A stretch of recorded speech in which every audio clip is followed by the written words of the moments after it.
This is Reverend Dr. Jeff Hood here with Oklahoma Death Row inmate Anthony Sanchez. The time is 8:15 Central Time. Saturday, June the 3rd, 2023. Tonight, we are going to continue on in our series in the Gospel of John, and we are going to be talking about John 1, 6 through 8. The scriptures reads as follows. There was a man sent from God whose name was John. He came as a witness to testify concerning the light, so that through him all might believe. He himself was not the light. He came only as a witness to the light. Anthony, one of the things that I think about when I check out this passage is,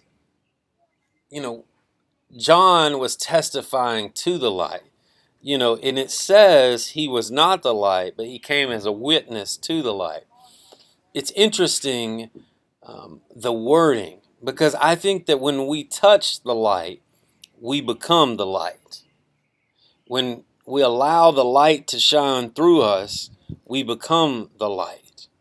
When we allow the light of God, the light of Christ, the light of love to come through us, we become the light. You see, John wasn't the light. He came as a witness to the light, and ultimately, I believe through the message of love, the message of Jesus, he becomes the light. So, what do you think as far as, can you become the light? Can human beings be light in this world? Yes. Yeah, I mean, they can. To me, it's a telling you, John's not, he don't have no magical powers or nothing like that. I mean, he was sent as a witness. Hey, you got to speak up real quick. Sorry, I didn't mean to interrupt you. Talk as loud as you can. Okay. To me, this is saying that, like, John, he don't have no magic, he don't have no magical powers. He's just a regular guy like you and me. But he's a witness, like a truthful eyewitness, if you will. And then, if you think about it, it's kind of like Mr. Ballard in my case. He is shedding light on the DNA lab work. I've never talked to Mr. Ballard, but he stepped up, and he's trying to help prove my innocence. So I feel that that's God helping me.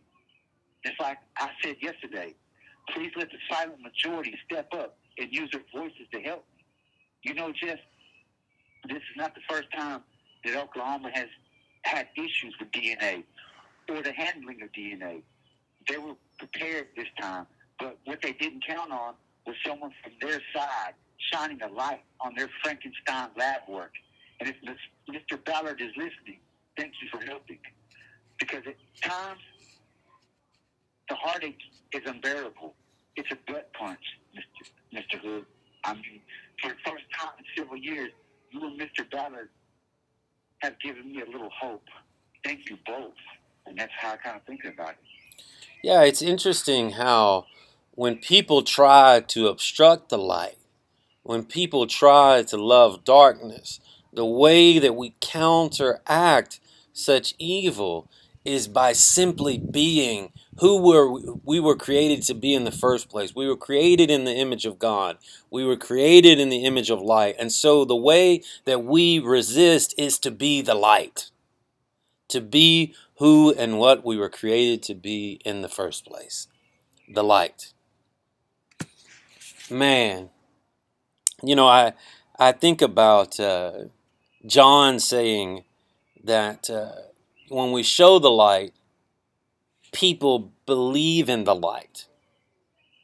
And one of the things I've thought about as I've worked on your case is as we speak the truth, as we share the light, we help others live in truth and be the light.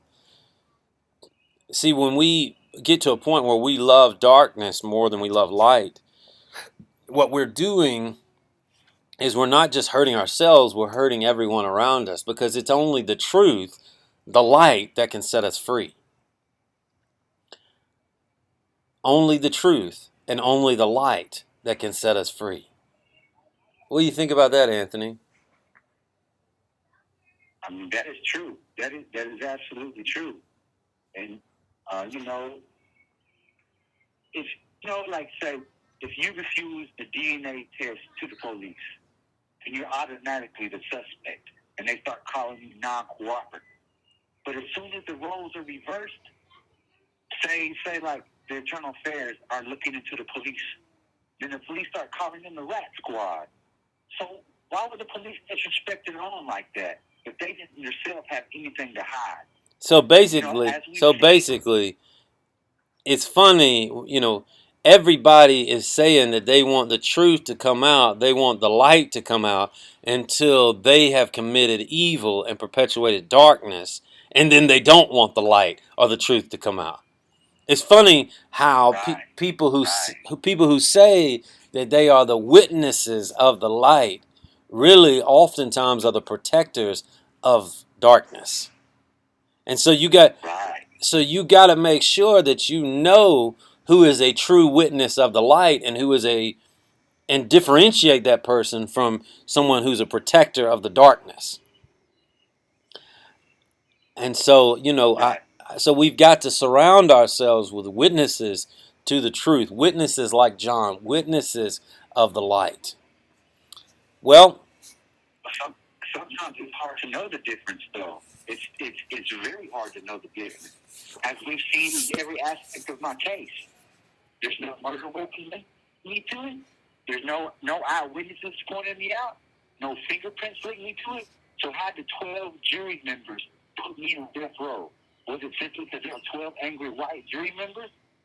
They got to listen to the dictation of the Frankenstein DNA lab work, and no one set straight the information that was dictated to them. Well, isn't it in the best interest of Oklahoma and the nation to take the decisive action to address this falsified Frankenstein DNA? If it wasn't for you, Reverend Hood, and Mr. Ballard stepping up, I wouldn't have any hope at all. So for real, thank you.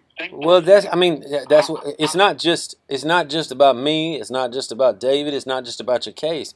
It's about being a witness to the light, following the example of Jesus, following the example of John, and being a witness to the light, being a witness to truth. And I believe that that's what we're all called to do.